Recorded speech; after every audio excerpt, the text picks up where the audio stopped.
penting oleh seorang Mark Zuckerberg untuk kemudian menggandeng Presiden Indonesia mendatang, Jokowi?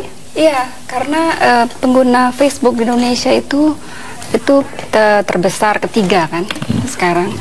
Twitter itu Indonesia, khususnya Jakarta itu adalah kota paling berkicau di seluruh dunia. Oh ya, kita kota paling berkicau. Iya, kota paling berkicau. Itu berkicau penting dan berkicau nggak penting juga ada di situ ya. Iya. Cuma update status saja pokoknya dihitung lah gitu ya.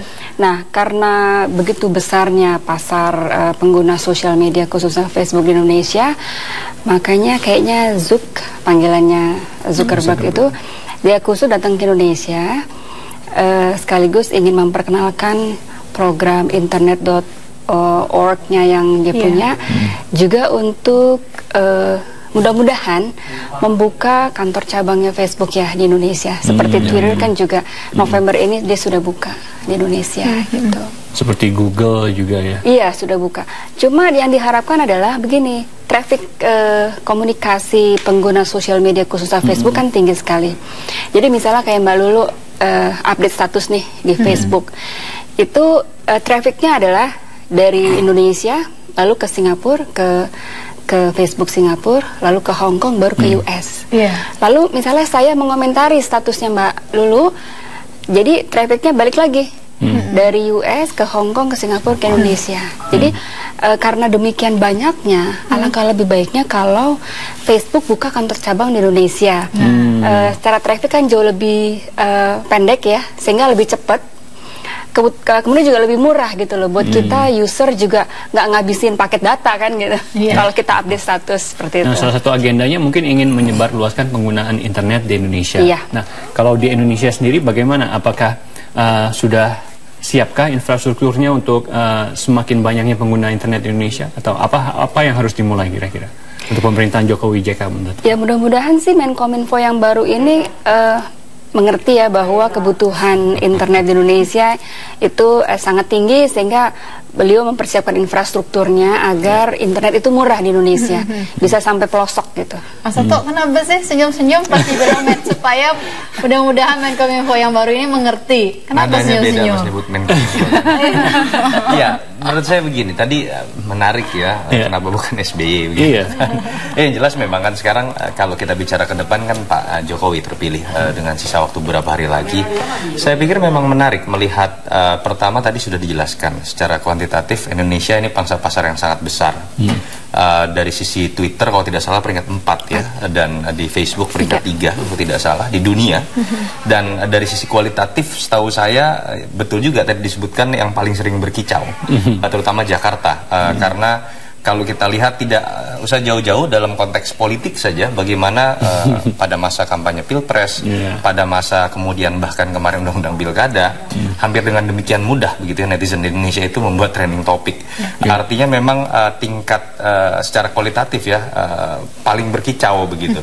Dan masuk akal kalau kita kemudian berharap ya dengan pangsa pasar yang sebenarnya besar, masa kemudian Facebook tidak membuka kantor cabang sih di Indonesia begitu kan. Dan menurut saya juga mungkin sudah ada sebuah pantauan ya terhadap sosok Jokowi yang memang kalau kita lihat sebagai sosok pemimpin, sebagai politisi, orang yang bisa dikatakan sangat menghargai aspek teknologi dan informasi. Bahkan kemenangan di Jakarta, kemenangan di Pilpres kemarin, itu kan memancing bagaimana para netizen ini ikut serta dalam konteks demokrasi partisipasi. Itu yang menambah aspek kualitatif dari Twitter dalam dunia politik dan Facebook. Ketika kita ngomong mengenai demokrasi partisipasi ini, apakah kemudian ini salah satu strateginya Pak Jokowi nih, menggandeng Zuckerberg untuk kemudian ya membina satu demokrasi partisipasi dari rakyat Indonesia untuk menghadapi segala tantangan di parlemen seperti itu misalnya? Iya, ini kan menarik kalau kita lihat momentumnya ya. Ketika kita bicara konstelasi politik secara konservatif kan orang hanya berbicara pertarungan elit parlemen dengan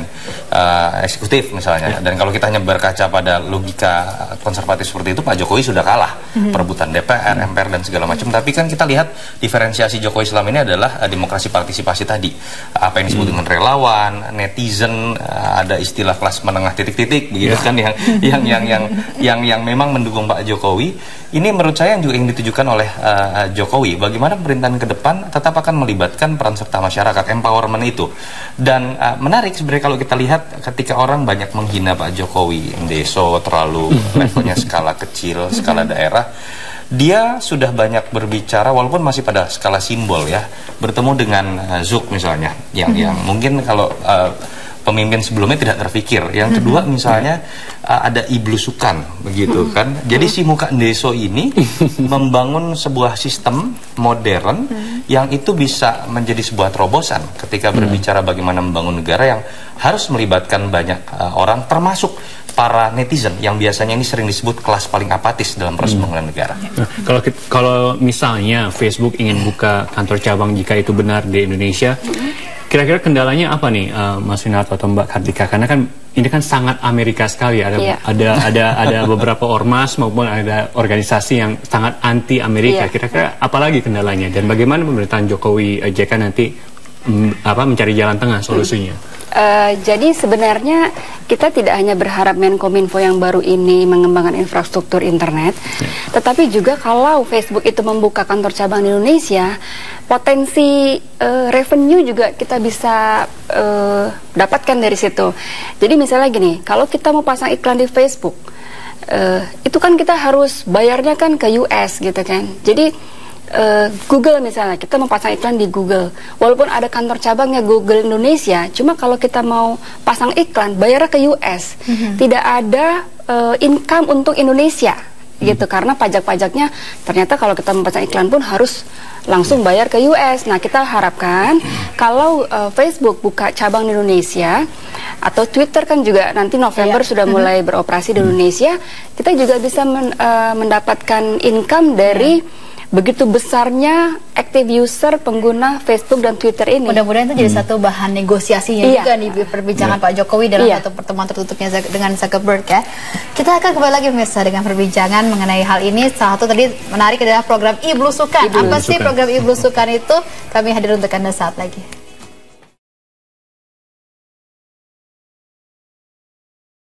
Ya, pemirsa, besarnya jumlah warga Indonesia yang menggunakan akun media sosial Facebook ini dianggap tidak sebanding dengan apa yang didapatkan oleh Indonesia. Ya, para pengamat menilai bahwa pemerintah harus lebih berani lagi menekan Facebook agar dapat berkontribusi lebih bagi masyarakat. Salah satunya adalah dalam sektor ekonomi.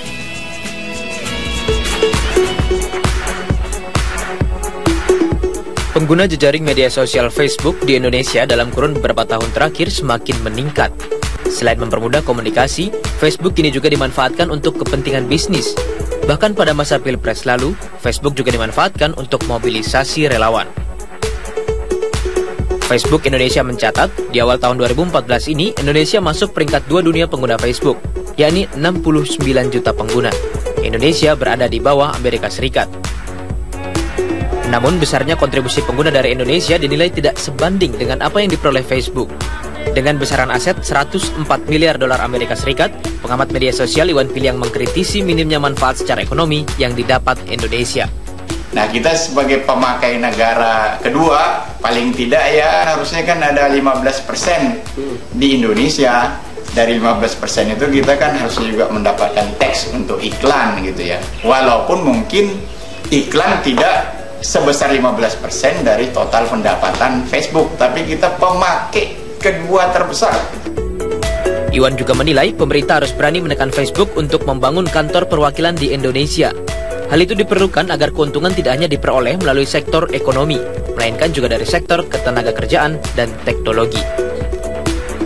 Dodi Subagio, Metro TV.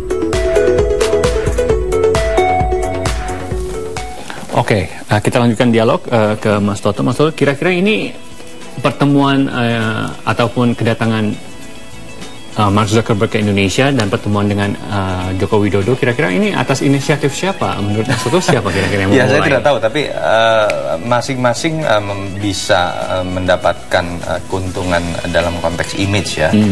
Buat Zuk jelas tadi kita sudah bicara pangsa pasar yang sedemikian besar dan notabene ketika ada pemerintahan baru banyak kerjasama yang bisa terjalin. Walaupun sebetulnya kita yang seharusnya bisa mendapatkan banyak keuntungan, Facebook sudah selama ini banyak mendapatkan keuntungan gitu. Tadi Mbak Di sudah menjelaskan.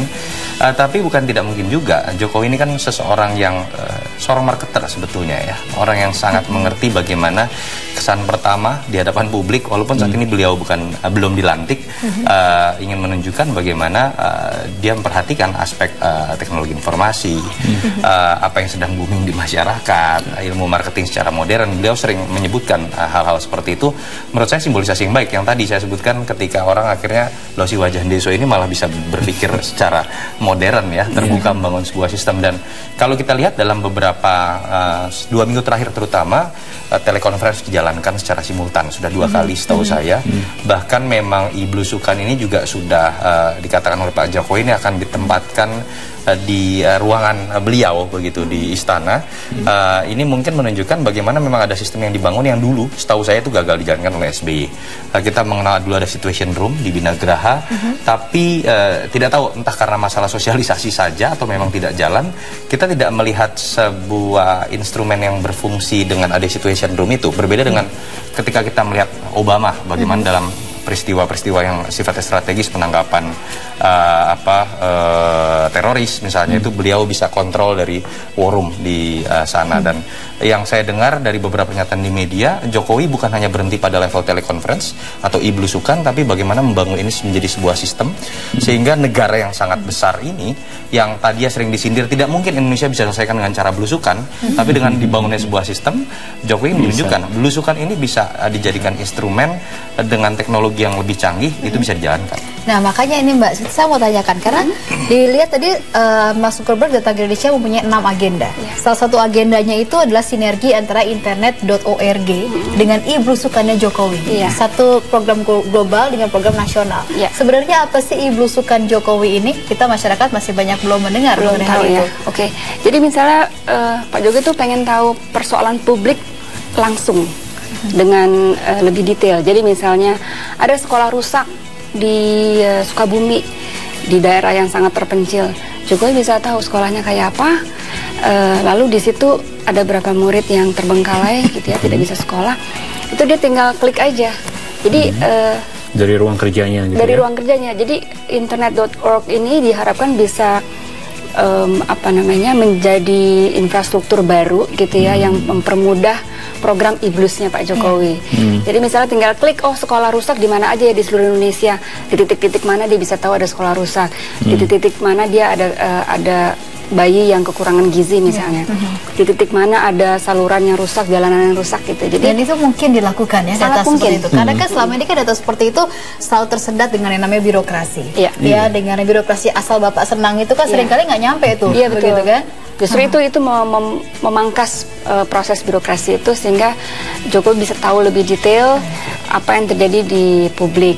Kalau UKP 4 kan kemarin hanya mengevaluasi program-program kerja dari kementerian-kementerian. Kalau program iblusnya Pak Jokowi diharapkan menjadi solusi. Jadi ada persoalan gizi buruk di mana, di kampung mana, Jokowi langsung tahu, langsung dia perintahkan menteri terkait untuk langsung menghandle masalah tersebut. Bahkan setahu saya sistem yang coba dibangun ini akan dicoba diintegrasikan dengan kompleksitas struktur pemerintahan di Indonesia ya. Misalnya ketika ada jalan rusak, ini kemudian langsung bisa dilihat dari secara geografis, jalan ini apakah masuk jalan kabupaten, apakah jalan provinsi, apakah jalan nasional. Ketika misalnya ada jalan kabupaten, dia otomatis itu akan langsung menjadi early warning system yang menghubungi katakanlah pihak terkait di sini, pihak pemerintahan kabupaten kota. Sehingga dinas PU pemerintahan kabupaten kota kemudian harus bereaksi terhadap hal seperti ini. Ini yang memang kita harapkan bisa berjalan, artinya akan ada kesinambungan, bukan hanya secara horizontal antara Jokowi dengan menteri-menteri terkait, tapi juga dengan pemerintahan daerah, baik level provinsi ataupun kabupaten kota, secara sektoral tergantung dengan dinas masing-masing. Tapi kira-kira siap tidak infrastruktur kita untuk iblusukan ini? Kalau kita lihat ini juga pastinya butuh anggaran yang cukup besar. Nah, sayangnya di DPR, di parlemen saat ini memang dikuasai sama koalisi Merah Putih, didominasi sama koalisi Merah Putih yang berseberangan dengan pemerintahan. Nah, kira-kira nanti politik anggarannya ini bagaimana? Bagaimana juga mencari jalan tengahnya? Pak Jokowi pernah bilang untuk program IBLUS itu beliau sangat mengandalkan relawan. Jadi relawannya Pak Jokowi kan tersebar di seluruh Indonesia. Nah, para relawan ini dia bisa membantu untuk menemukan persoalan-persoalan publik. Jadi politik partisipasinya itu sangat maksimal akan digunakan oleh Pak Jokowi. Jadi misalnya relawan-relawan offline atau darat kan mereka punya relawan tersebar di seluruh Indonesia. Nah, teman-teman relawan darat inilah yang akan mengumpulkan data, lalu bisa kita kumpulkan, lalu kita masukkan ke sistem. Teman-teman yang di online, relawan sosial media itu juga bisa mengumpulkan sistem seperti yang sudah dibuat. Kita sudah bikin program lebihbaik.org. Itu juga isinya adalah persoalan-persoalan publik. Bayi-bayi dengan gizi buruk yang tidak bisa dibawa ke rumah sakit, kemudian sekolah-sekolah rusak dan sebagainya. Jadi relawan ini sudah siap ya untuk mensupport program-program pemerintah ya? Iya, siap. Oke, baik. Nah, ini nih saya mau ke Mas Tok. Mas Tok, kalau melihat sekarang ya, tampaknya peta kekuatan politik dunia ini bisa dikatakan bergeser ke tangan para netizen. Begitu ya. Kalau kita lihat banyak negara-negara konservatif seperti Mesir, terus kemudian Hong Kong, itu semua bisa berubah sedemikian rupa dengan adanya gerakan netizen. Pandangan politik Anda gimana? Ya, kelas para netizen ini kan orang-orang yang dianggap selalu apolitis, apatis, karena memang terlalu sibuk dengan kesehariannya, gitu kan. Ternyata ada instrumen yang hanya membutuhkan jempol kadang-kadang untuk bisa berpartisipasi. Ini menunjukkan sebenarnya kesadaran berpolitik ada di setiap individu, termasuk individu yang sedang mengejar karir, uang, dan sibuk dengan kegiatan sehari-hari. Instrumennya sekarang sudah dimiliki. Nah, memang sudah terbukti di Timur Tengah kita lihat beberapa dalam tanda kutip sampai level revolusi, bahkan pemerintahan Cina sampai bisa dibilang takut ya dengan kemudian membatasi dan membuat sosial medianya sendiri begitu kan. Dan kita sudah lihat juga di Indonesia bagaimana pemilu kemarin kelas menengah akhirnya ikut serta. Karena kalau untuk Jokowi, program Jokowi ke depan, bagaimana kira-kira pengaruhnya? Anda melihatnya? Iya, sebetulnya tanpa perlu ada dibuat sebuah sistem, entah itu disebut iblusukan pun, tanpa adanya pertemuan dengan Zoom pun, kita tahu Pak Jokowi sangat ditopang oleh kekuatan netizen ini kan. Undang-undang pilkada kalau tanpa netizen menurut saya juga tidak akan mungkin mengeluarkan perpu kemarin ya, karena shame on USB misalnya. Jadi harus diakui kelas menengah ini mungkin pertama jumlahnya sangat luar biasa banyak, yang kedua secara kualitatif mereka social influencer. Artinya sikap mereka yang kadang-kadang mungkin hanya melalui jempol, itu harus dilihat memiliki multiplier efek besar, dan itu sudah terbukti baik dalam konteks bidang ekonomi, bahkan dalam konteks pemilu pun. Apa yang menjadi sikap dari kelas menengah biasanya itu bisa dianggap representasi dari orang-orang di sekitarnya. Terbukti dalam beberapa riset menarik ini menurut saya sebagai surveyor, ketika kita bisa melihat tren pemilih di level kalangan menengah dari netizen yang walaupun jumlahnya tidak terlalu besar dan mewakili masyarakat Indonesia, tapi biasanya suara mereka linier dengan suara keseluruhan masyarakat Indonesia di segala lapisan masyarakat. Itu yang menurut saya. Terakhir, Mas Toto, ini follow up-nya harusnya bagaimana nih, baik untuk kedua belah pihak agar tidak kehilangan momentum dua-duanya nih? Iya, menurut saya kan jelas ada 6 agenda yang dibawakan. Kita lihat saja hal-hal yang paling kecil, apakah akan ada kantor cabang dibuka, itu kan bukti keseriusan. Dan juga dari Pak Jokowi, kalau kemudian akan ada sinergi, kita lihat apakah iblusukan ini hanya akan diungkapkan pada masa sebelum pelantikan, atau betul-betul akan menjadi sebuah sistem yang itu juga bisa membuat kita melihat bahwa Pak Jokowi betul-betul fokus pada pembangunan sistem teknologi informasi secara menyeluruh, bukan hanya parsial. Ya, gimana kalau dari Anda, Mbak? Iya, social media movement itu sebenarnya sudah dari beberapa tahun yang lalu itu udah ada di Indonesia. Misalnya Cicak versus Buaya waktu KPK Jilid 1, lalu KPK Jilid 2 yang ada penyerangan dari kepolisian itu juga sebenarnya adalah bentuk dari social media movement. Nah, ketika Pak Jokowi ikut Pilgub DKI tahun 2012, itu juga kita buat satu social media movement juga, bahwa dengan dukungan partai yang hanya sedikit, lalu dengan resources segala macam yang juga terbatas, ternyata Pak Jokowi bisa dipilih gitu oleh mayoritas penduduk di DKI. Saat Pilpres juga seperti itu. Jadi social media movement di Indonesia ini sudah ada sebenarnya. Nah, tinggal memang momentumnya itu kita harus misalnya seperti nanti pelantikan Pak Jokowi tanggal 20 Oktober. Rencana geruduk gerakan rakyat 20 Oktober yang digaungkan oleh teman-teman netizen ini juga sebenarnya adalah mengajak rakyat untuk bergembira bahwa nanti tanggal 20 kita akan punya presiden rakyat. Nah, itu akan ada kirap dari Senayan ke Monas gitu ya. Lalu puncak acaranya di Monas. Baik, terima kasih Mbak Kartika Jumadi dan juga Mas Yunarto Wijaya sudah berbagi bersama kami di Wasut. Semoga saja ya ini menjadi satu titik terang yang di follow up begitu ya, itu yang paling penting. Sampai kehilangan momentum. Baiklah, terima kasih Mas Toto, terima kasih Mbak Kartika Jumadi atas waktunya, dan sekarang kita akan jeda dulu, kita akan kembali saat lagi, tetaplah bersama kami di Wasut.